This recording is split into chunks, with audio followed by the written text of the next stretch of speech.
Kultura na Balkanskom poluostrvu u antičko doba. Rimljani su kao i u ostalim dijelovima carstva podizali gradove po unaprijed utvrđenom planu.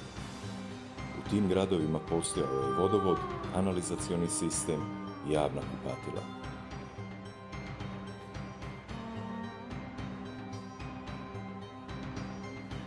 Ostaci akvadukata vidljivi su kod Splita, Bara i Skoplja.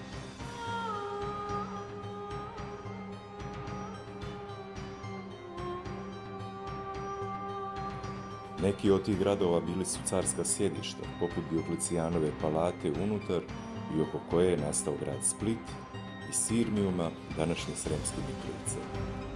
Rimskim osvajanjem i procesom romanizacije stara vjerovanja su potisnuta rimskom religijom, o čemu svjedoče ostaci hramova. Zapadnim dijelom Republike Srpske, od Mliništa do Gradiške, je prolazio takozvani put Soli, koji je spajao rimsku Salonu, Solin i Serviciju, Gradišku. Ovim putem je so iz Primorja prevožena do Gradiške, a odatle rijekom Savom u ostale dijelove Balkanskog poluostrva. Uz ovaj put nastala su brojna rimska naselja i utvrđenja, kastrumi. Na području današnje Banja Luke nalazilo se utvrđenje Kastra, na mjestu kasnije izgrađenog kastela.